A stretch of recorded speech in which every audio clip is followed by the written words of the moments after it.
না লাগবে চাল ডাল, না লাগবে আটা ময়দা, এসব ছাড়াই মাত্র 1 কাপ সুজি দিয়ে তৈরি করে দেখাবো আজকের হেলদি নাস্তা বা ব্রেকফাস্ট রেসিপি, যেটা ব্রেকফাস্টে বা ইভিনিং এ স্ন্যাক্স হিসেবে খুব সহজেই তোমরা বানিয়ে নিতে পারবে। যারা ডায়েট চার্ট ফলো করো তারাও কিন্তু এই রেসিপিটাকে খুব সহজে বানিয়ে নিতে পারবে। বাড়ির ছোট থেকে বড় সবার জন্য এই রেসিপি, সবাই খেয়ে কিন্তু হজম করতে পারবে খুব তাড়াতাড়ি, এতটা হেলদি। চলো দেখে নেওয়া যাক আমার আজকের রেসিপি। প্রথমে একটা বাউলের মধ্যে আমি নিয়ে নিচ্ছি 1 কাপ সুজি। এর সাথে দিয়ে দিচ্ছি এর মধ্যে হাফ কাপ টক দই। যে কাপ মেপে তোমরা সুজি দেবে ঠিক তার হাফ কাপ টক দই দিতে হবে। তোমরা যদি 2 কাপ সুজি নাও তাহলে 1 কাপ কিন্তু দই লাগবে।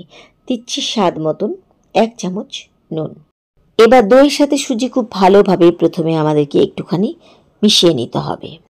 ব্রেকফাস্টে তাড়াহুড়ো করে কিন্তু আমাদের ঠিক মতো খাওয়াই হয় না, তাই বলবো যে কিছুক্ষণ সময় দিয়ে এই রেসিপিটাকে বানিয়ে নিতে পারো, যেটা তোমরা লাঞ্চেও কিন্তু খুব ভালো এনজয় করতে পারবে। ভালোভাবে আমি দইয়ের সাথে মিশিয়ে নিয়েছি। এবার এর মধ্যে দিয়ে দিচ্ছি যে কাপ মেপে সুজি দিয়েছিলাম ঠিক সেই কাপ মেপে হাফ কাপ জল। জল দিয়ে আর একটুখানি ভালোভাবে মিশিয়ে নিচ্ছি। তো এখানে কিন্তু জলের প্রয়োজন পড়ে আর একটু হতে পারে। প্রথমেই একবারে অনেকগুলো জল না দিয়ে একটু একটু করে জল দিয়ে দেবে, তাহলে খুব সুন্দরভাবে কিন্তু আমাদের এই থিক ব্যাটার তৈরি হবে। তো আমি এখানে ভালোভাবে সুজি, দই আর জল একসাথে মিশিয়ে নিয়েছি। এবার আমি এর মধ্যে দিয়ে দিচ্ছি কিছুটা পরিমাণে গাজর। আমি ছোট ছোট টুকরো করে কেটে দিয়েছি। তোমরা কিন্তু গাজরের জায়গায় গাজর বা অন্যান্য সবজিও কিন্তু এর মধ্যে অ্যাড করতে পারো। গাজরের সাথেও একটুখানি মিশিয়ে নিচ্ছি। দেখতে পাচ্ছ এর মধ্যে কিন্তু আস্তে আস্তে সুজি কিন্তু ফোলা শুরু হয়ে গেছে। এদিকে আমি কড়াইতে নিয়ে নিচ্ছি 1 টেবিল চামচের মতো সাদা তেল। তেল একটু গরম হয়ে গেলে প্রথমে এর মধ্যে দিয়ে দিচ্ছি হাফ চামচ সাদা সর্ষে।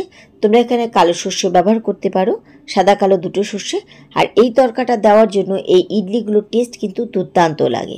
দিয়ে দিলাম কতগুলো ফ্রেশ কারি পাতা, দিয়ে একদম 2 থেকে 3 সেকেন্ডের মতন প্রথমে একটুখানি এই কারি পাতা আর সর্ষে ভেজে দিলাম। এবার এই তেল আর কারি পাতা এই ব্যাটারটার মধ্যে দিয়ে দিচ্ছি। এতে যে রেসিপিটা আমরা বানাচ্ছি এর ফ্লেভারটা দুর্দান্ত লাগবে এই তরকাটা দেওয়ার জন্য। এবার এই তেল, কারি পাতা আর সর্ষে আরও একটুখানি মিশিয়ে নিই। সব কিছু একসাথে ভালোভাবে মিশিয়ে নেওয়ার পরে এটাকে ঢাকা দিয়ে রেখে দিচ্ছি কিছুক্ষণের জন্য। মাত্র 10 মিনিটের মধ্যে কিন্তু সুজি খুব ভালোভাবে ফুলে একদম রেডি হয়ে যাবে। এদিকে আমি নিয়েছি ইডলি স্ট্যান্ড। যাদের কাছে ইডলি স্ট্যান্ড নেই বা তোমরা ভাবছো যে কিভাবে বানাবে, আমি তাদের বলি, আমি কিন্তু পরে অন্য কোনো রেসিপিতে তোমাদের দেখাবো যে ইডলি স্ট্যান্ড ছাড়াও কিন্তু খুব সহজে বাড়িতে আমরা নর্মাল স্ট্রেনার দিয়েও কিন্তু বানাতে পারি। তো আমি এখানে ইডলি স্ট্যান্ড নিয়েছি, নিয়ে এবার আরেকটুখানি জল এর মধ্যে অ্যাড করে দিলাম, কারণ আমার ব্যাটার মনে হচ্ছিল ঠিক আমাদের একটু পাতলা ব্যাটার লাগবে। তো দেখো এর মধ্যে কিন্তু সুজি খুব ভালোভাবে একদম ফুলে গেছে। তাই প্রথমে অনেকগুলো জল না দিয়ে একটু একটু করে জল ঢেলে কিন্তু আমাদের এই ব্যাটারটাকে রেডি করতে হবে, তবে কিন্তু একদম পারফেক্ট ব্যাটার তৈরি হবে।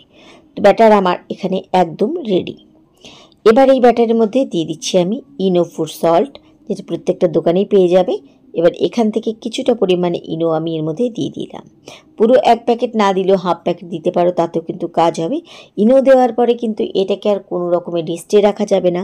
যদি তুমি ব্যাটার বানিয়ে আগে থেকে রেস্টে রেখে দিতে পারো যতক্ষণ খুশি, কিন্তু ইনো দেওয়ার পরে কিন্তু সাথে সাথে তোমাকে বানাতে হবে, তখন কিন্তু কোনো রকম আর এর মধ্যে রেস্ট দেওয়া যাবে না। ইডলি স্ট্যান্ড আমার রেডি করা ছিল। এবার এর মধ্যে একটু একটু করে ব্যাটার ঢেলে আমি ইডলি স্ট্যান্ডটা ভরে নিচ্ছি। যেটা আমি আগে বললাম যে ইডলি স্ট্যান্ড ছাড়াও কিন্তু খুব সুন্দর আমরা নর্মাল বাটিতেও ইডলি বানাতে পারি। সেই রেসিপিটা যদি তোমরা কেউ দেখতে চাও আমাকে কমেন্ট করে জানাবে, আমি ওইভাবেও ইডলি স্ট্যান্ড ছাড়াও তোমাদেরকে করে দেখাবো। তো আমি ভালোভাবে ইডলি স্ট্যান্ডের মধ্যে এই ব্যাটার ভরে নিয়েছি। আর এদিকে ইডলি স্ট্যান্ডে নিয়ে নিয়েছি জল। জল কিছুক্ষণ গরম হতে দিয়েছিলাম আমি।